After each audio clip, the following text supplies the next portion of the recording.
We are back, everybody. Season 2, Episode 2, the Wildcat Alley podcast. Alex Margatulio, our boy Juice Thompson. We're here to talk all things Northwestern basketball.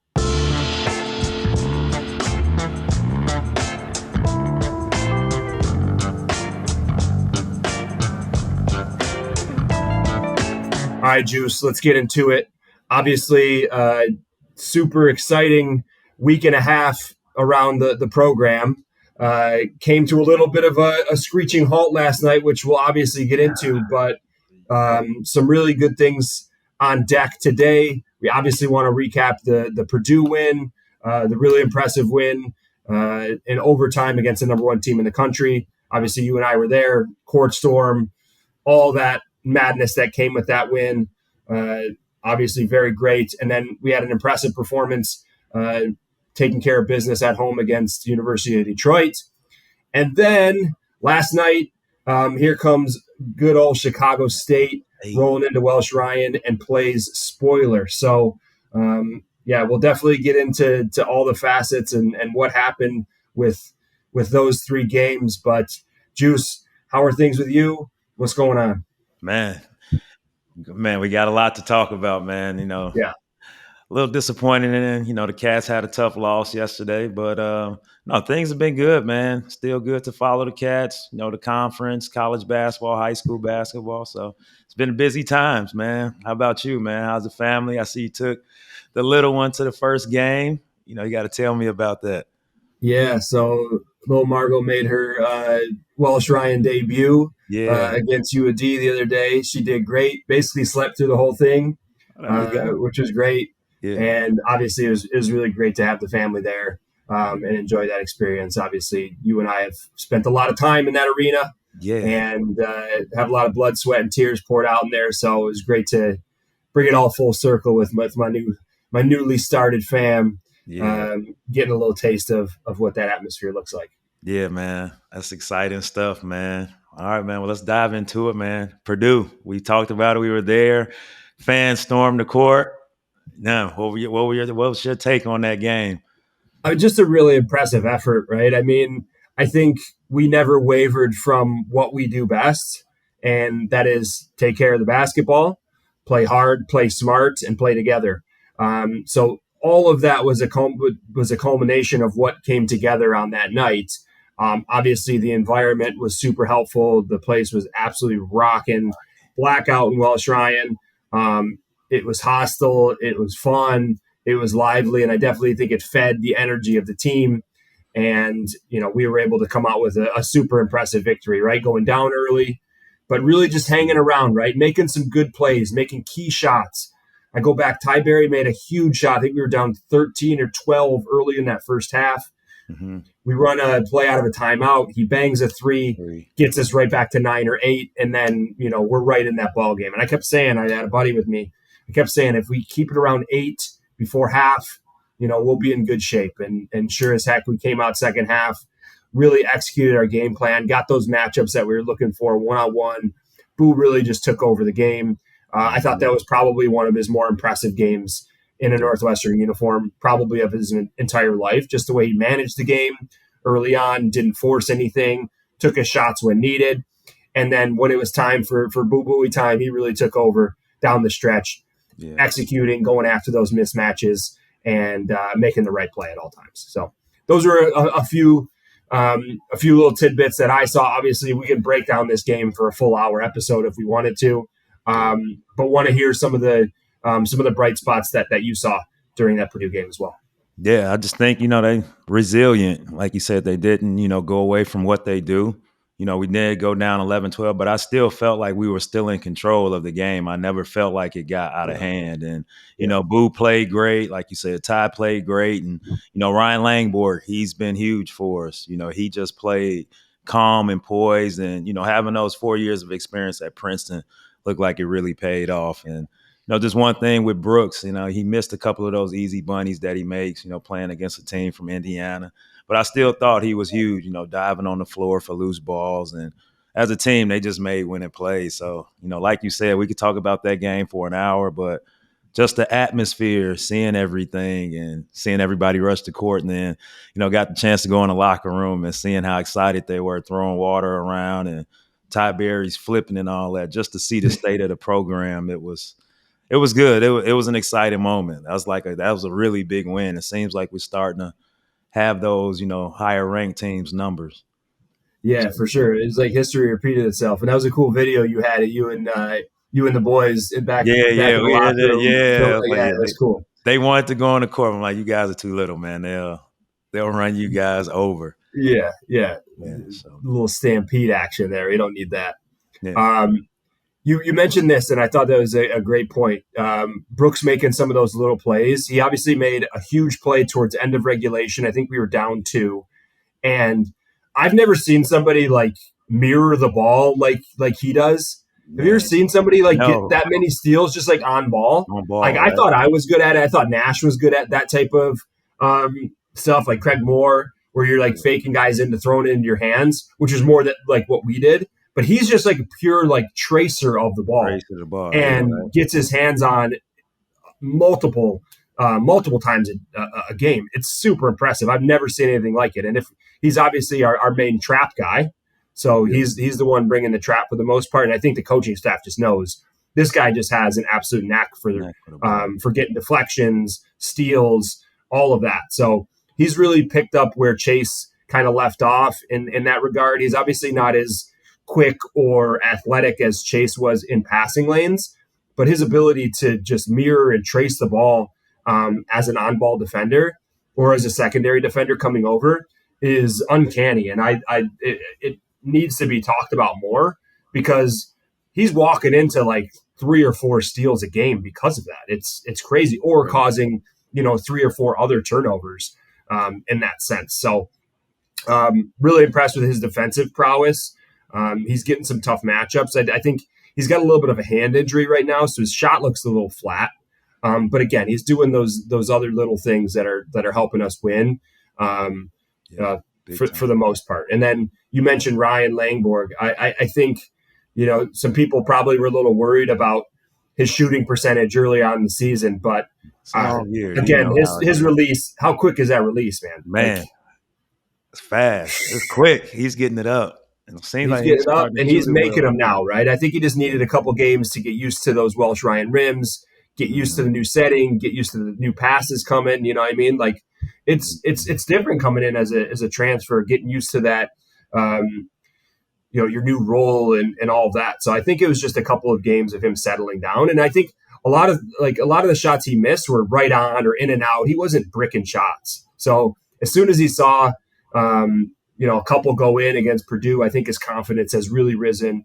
He's great off the bounce too, which was a sneaky part of his game that I wasn't aware of. Same. He can put it on the deck, can he? Man. He made a couple of tough shots against Purdue, just late clock, caught a grenade, 6-7 seconds left, and took Braden Smith one-on-one, kissed the one off the glass, got to the foul line, and has just made some big-time plays, and has been an elite level scorer for us, as a secondary performer, when Brooks hasn't really scored a lot lately. So I'm really impressed with what he's done, stepping into that, secondary scoring role behind Boo. Yeah, no, I agree. They definitely had it going, man. It was all around. That was a team effort, big win. And then even more impressive, after Boo got player of the week, national player of the week, after scoring 31-9, they had to come back and protect home court, playing against University of Detroit. And, for them to get a big win. So, I mean, what did you think about that game? They came out, got a 30-plus point win, and we got your boy headman Nick Martinelli, the lefty. I'm sure you have a lot I had to talk about headman Nick. Yeah. So I think it was good, man, to beat the number 1 team, then to come back home and still be able to get a big win and not, let that kind of get to your head. Did you see anything? Yeah, for sure. I think we executed so well. I mean, you look at what we have, like, I think we had like 4 turnovers that game and like 20 something or 2. I don't know. It was something crazy, but nonetheless, we assisted on like 24 of 27 field goals. It was something crazy. Yeah. Like that ball. Right? Like that's how we play, and that's how we need to play, and that's how we're going to win ball games. Mm-hmm. Sharing the ball, getting teams scattered and running around with our action and movement. And, we're not a one-on-one team. Like there's times where we can expose matchups. Like when Lawyer was guarding Boo, we were going at that matchup, right? Like Right. there's a time and a place for that. But I think at our core, we need to share the ball, move it around, get multiple guys touching the ball on every possession, and shift into defense so we can attack closeouts, get our cutting going, and just create more easy shots. And then Yeah. we did that against Purdue. Our offense was awesome against Purdue. We did that against UD. And then we look at last night, right? Super disappointing performance. Difficult game to come in and play, right? There's nobody there, no students, everybody's home for winter break, Yeah. and the environment's down. It's a tough place to play. Being at home during those holiday games, you and I both know, like, Yeah. It's quiet in they there, could man. be We're up in so used to hotels. the I don't know. city. Like, I Yeah. don't know what they do now. We used to go. If you weren't on campus, you were staying in a hotel. Yeah, Your because the environment's dorms are changing. closed. Like the Yeah. schedule's off. There's nobody in the crowd. There's a lot of different things, but no excuse for the performance last night. Chicago State flat out outplayed us. Yeah. They took us out of everything that we wanted to run. They made us go small and match their 5 guard lineup. Yeah. And it was very difficult for us to contain the ball. And I think that is where we've struggled in our 2 losses this year. Mississippi State, second half, and Chicago State, the whole game. We were unable to contain the ball. Yeah. Not only that, definitely our defense, we were like a step slow, couldn't contain the ball. But, Yeah. I feel like we were doing a lot of uncharacteristic turnovers. Usually in Yeah. the games I think we're only averaging 7 or 8 turnovers a game. We had 14. And, usually we're causing 15 plus turnovers for the opposing team. And we're only turning the ball over 7 or 8 times. But now, this game, it just gets kind of like guys are a little lackadaisical. And, it's tough. Like you said, a lot of things are changing. You go into a hotel for some players, or you don't have that energy from the student section. And then you're coming in, now you're ranked top 25. So you're coming in and we're trying to make history because I think since 1959, we haven't won a game Yeah. at home since, once As you a ranked, enter the as a ranked into team. the rankings. So, it was a lot on the table. And I just felt like we came out flat, and teams like that where that on paper that you should beat, you gotta put them away early, because if you give them confidence, you'll see what happens. And they did a great job. They got to the free throw line maybe 18 times in the second half. They Yeah. made their free throws and they We won the missed rebound ours. battle. Yep, We missed we ours. missed ours and we That's got one out thing rebounded. yes, and that's one thing I'm very concerned about is our free throw shooting, right? Mm-hmm. Booz missed a few. He was a 90% shooter last year. Brooks missed 3 of. He was 3 of 6 yesterday. We just have guys missing free throws in key moments, and that's how you lose close games, right? Yeah. Last year we shot as a team tremendous percentage as a team, and this year we've taken a little bit of a step back when it comes to that free throw prowess. And we're going to play a lot of close games with the way we play. We're going to be in a lot of close games, and that free throw line is going to be a huge deciding factor on some of these. So I hope we get in the gym. Hope we work out some of those kinks when it comes to our free throw shooting, because in the end, that could be detrimental. One stat I did take, so I rewatched the game, and I screenshotted this stat, or a few of these stats, and they called it the Wildcat way on BTN, and like how we're winning, right? So I think we've touched on all this, but I think these are all like very important stats. So number one, it was like limit turnovers, right? There was 3 keys. We averaged just under 8 turnovers a game, 7.9 turnovers a game, fewest in all of the nation, fewest in the country, right? Mm-hmm. And we forcing opponent turnovers. We have 9 steals a game, 8.9, leading the conference in steals, right? So we talked about that a little bit earlier. Right there, recipe for success. Do not turn the ball over. Force turnovers on the other end, you're going to get more shots. Okay, I know rebounding's been a little bit of an issue, but still. And then share the ball, right? Play the way we like to play. Spread it out. 18.8% assist percentage leads the Big Ten, right?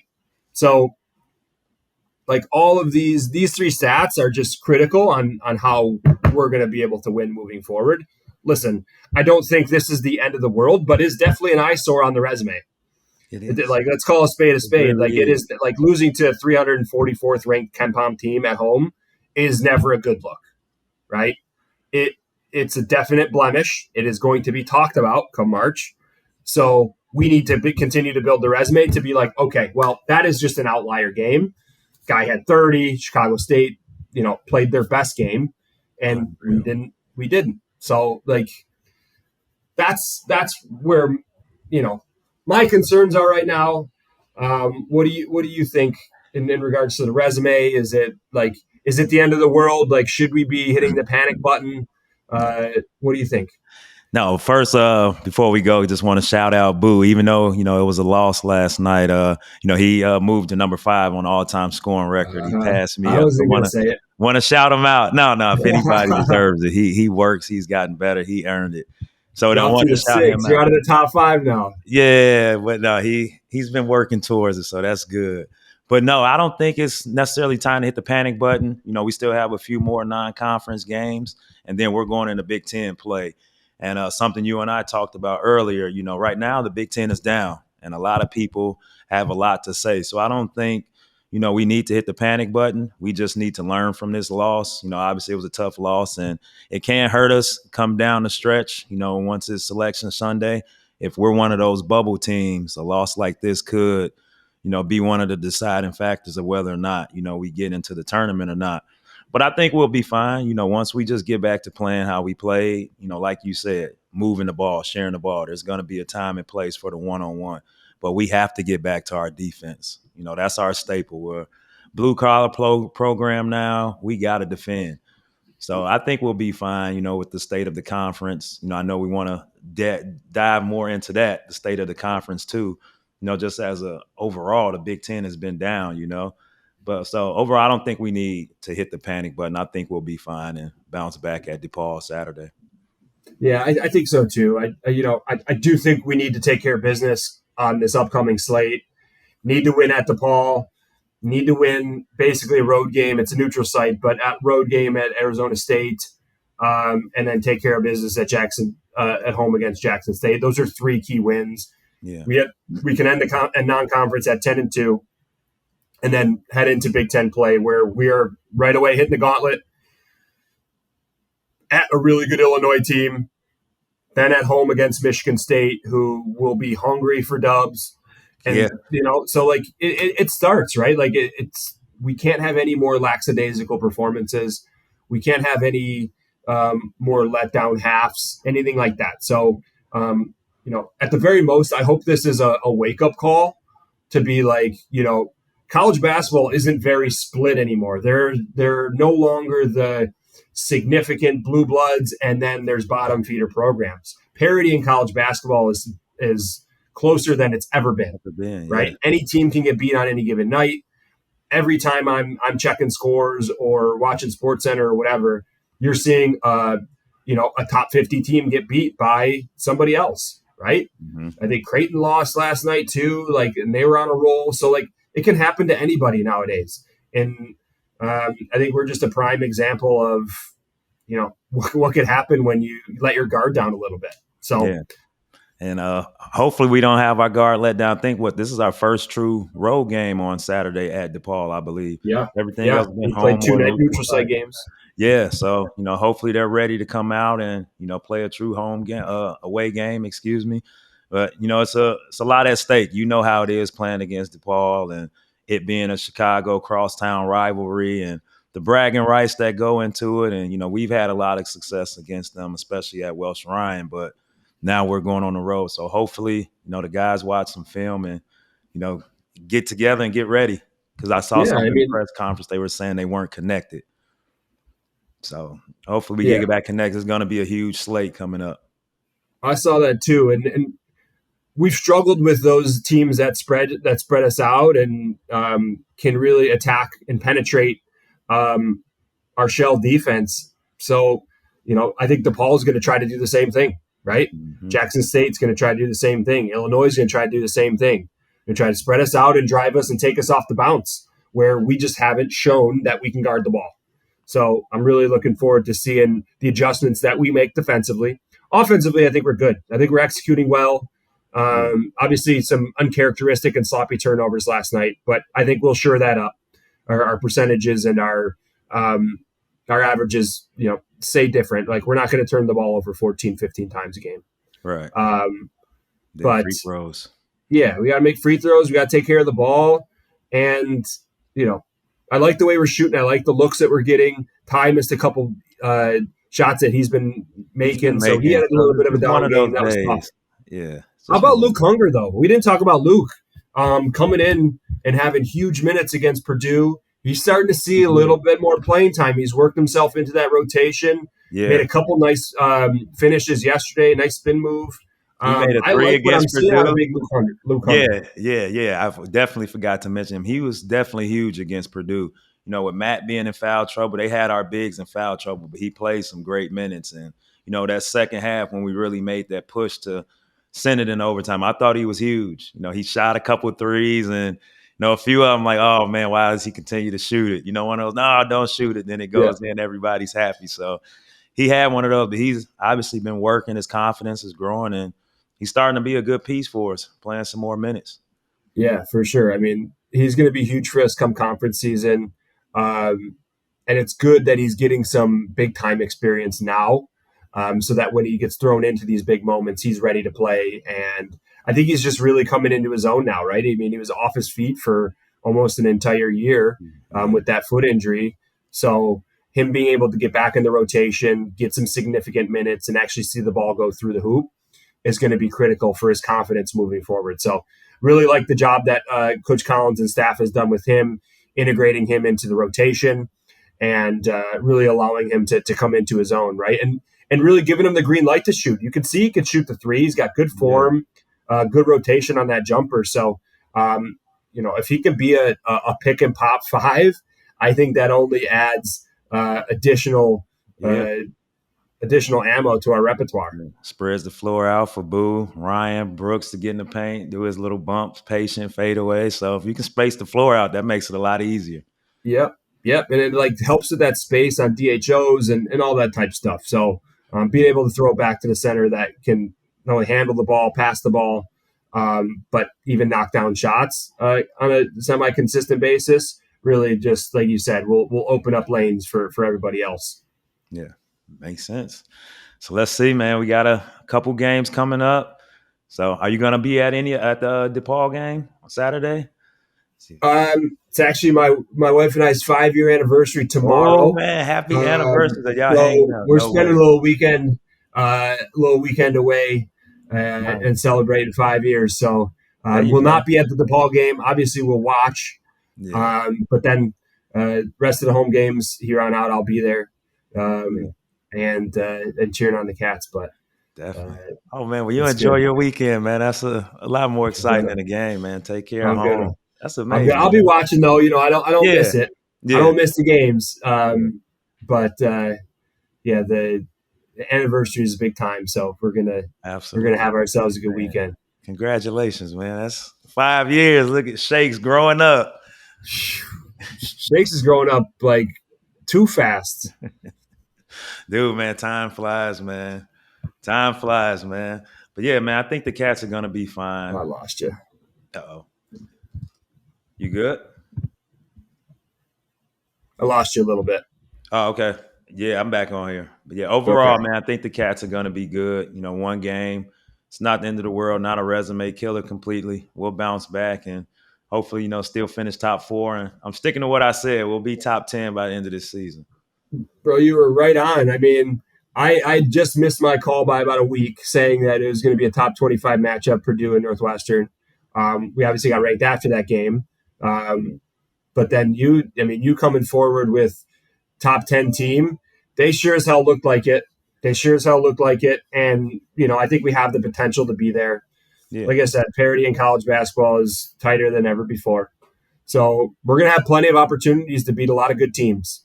Yeah. I think, the conference seems down right now, but once we get into this, once we get into the conference slate, I think we're going to show, Big Ten basketball is still here. We still have a lot of good players in the conference.